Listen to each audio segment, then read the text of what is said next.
¿Qué tal? Muy buenas a todos, bienvenidos a un nuevo vídeo de Profeciencias. En este caso volvemos con un ejercicio que ya habíamos resuelto anteriormente mediante el método de integración por partes, que a mí me parecía más sencillo, aunque era un poquito más largo para la resolución del ejercicio, porque no era tan de idea feliz. Pero el enunciado del ejercicio en el examen nos pedía resolverlo mediante derivación bajo signo integral. Entonces en este vídeo vamos a resolverlo por ese método.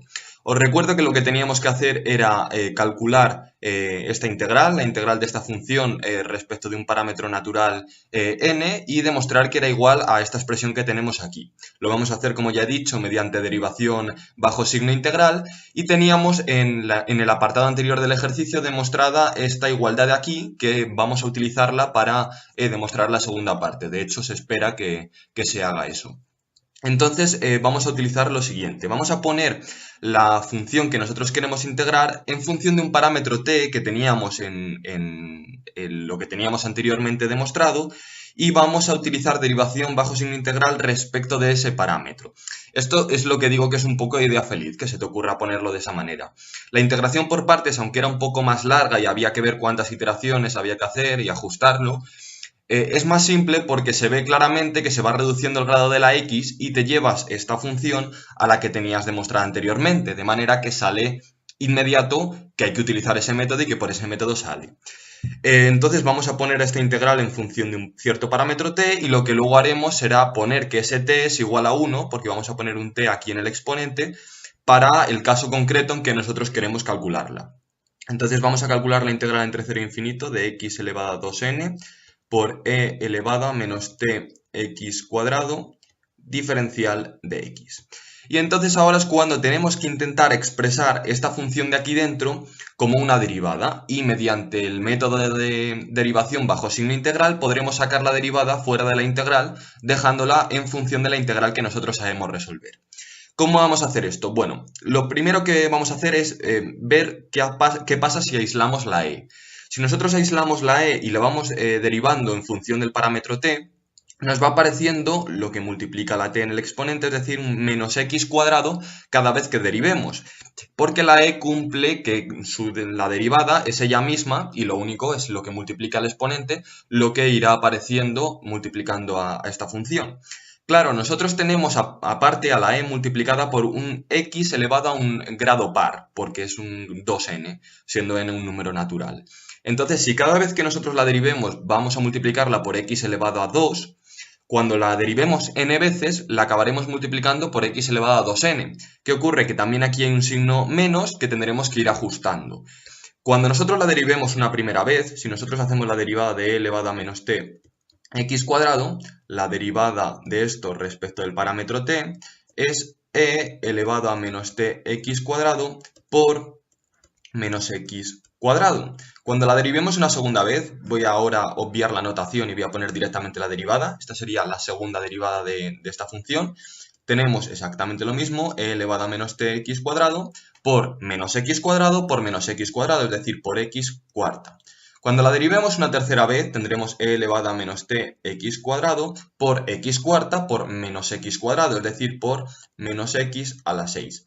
Esto ha ocurrido en la iteración número 1, con n igual a 1.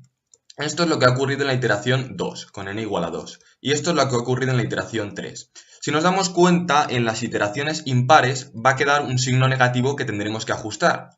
Mientras que en las iteraciones pares tendremos un signo positivo, que es precisamente el que queremos, porque nosotros tenemos x elevado a 2n con signo positivo y queremos crear ese x elevado a 2n derivando n veces. Entonces tendremos que multiplicar por algo que lo convierta en positivo en las iteraciones impares, es decir, por menos 1 elevado a n, porque en las iteraciones impares será menos 1, que multiplicado por el signo negativo que tenemos nos lo convierte en positivo, y en las iteraciones pares será 1, que es dejar exactamente igual la expresión, que es precisamente lo que queremos. Entonces esto lo vamos a expresar como menos 1 elevado a n por la derivada enésima de la función e elevado a menos t x cuadrado respecto del parámetro t n veces. Entonces esta es una expresión equivalente. Bueno, ahora habría que demostrar que el valor absoluto de la derivada, todas las derivadas hasta la n de esta función son integrables, pero eso se ve rápido acotándolo por una función integrable, como ya hicimos en el vídeo anterior donde resolvíamos esto mediante integración por partes. Entonces no lo voy a repetir, simplemente os voy a dejar el enlace en la descripción y os pondré el minuto en que se demuestra esto, porque me acuerdo que era un vídeo bastante largo. Y lo demostramos simplemente para la primera iteración, pero para las siguientes iteraciones se demuestra de la misma forma, entonces no lo voy a repetir. Entonces, suponiendo que se cumple las hipótesis del teorema de derivación bajo signo integral, que en efecto se cumple, podemos decir que el menos 1 elevado a n lo sacamos fuera como una constante y que la integral de la derivada es la derivada de la integral. Podemos sacar la derivada fuera. Entonces, esto sería la derivada enésima respecto del parámetro t n veces de la integral entre 0 e infinito de e elevado a menos t x cuadrado diferencial de x. ¿Qué ocurre? Que es exactamente la misma que teníamos demostrada. Entonces sabemos ya cuánto vale esta integral. Esto sería menos 1 elevado a n, derivada enésima respecto del parámetro t n veces de la función que nos quedaba, 1/2 de la raíz de pi partido por t. Lo que vamos a hacer es sacar las constantes de la derivada, entonces nos va a quedar menos 1 elevado a n por la raíz de pi partido por 2 y la derivada enésima de la derivada de tn veces de la raíz de 1 partido por t, que lo voy a expresar ya como t elevado a menos 1/2. Entonces tenemos que calcular la derivada enésima de esto. Bueno, ¿qué ocurre?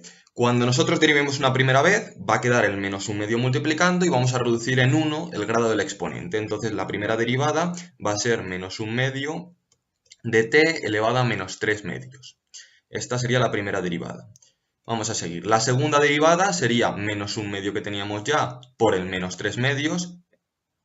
Voy a ponerlo así, por menos 3/2, por t elevado a menos 3/2 menos 1, es decir, t elevado a menos 5/2. Así sucesivamente. Entonces tendremos en la primera derivada el menos 1, perdón, que es una derivada impar, un signo negativo con el primer valor impar, multiplicando a t elevado a menos 3/2, con un 2 en el denominador. En la segunda tendremos el primer valor impar de los números naturales, el 1, y el segundo, pero como hay dos menos multiplicando, tendremos un signo positivo.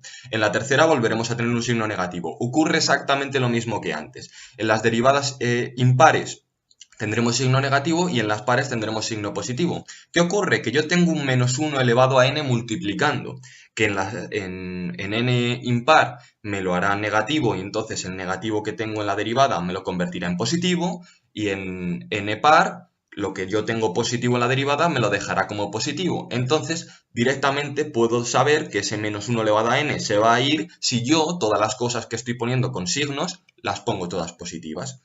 ¿Qué ocurre? Que tengo en la primera iteración, en la primera derivada, multiplicando un 1. En la segunda voy a tener ese 1 y un 3, 1 por 3. En la tercera tendré 1 por 3 por 5. En la siguiente, como podréis daros cuenta, me aparecerá un 7. Y así, ¿cuántas veces? Pues en la primera llego hasta 1, que es 2 por 1 menos 1.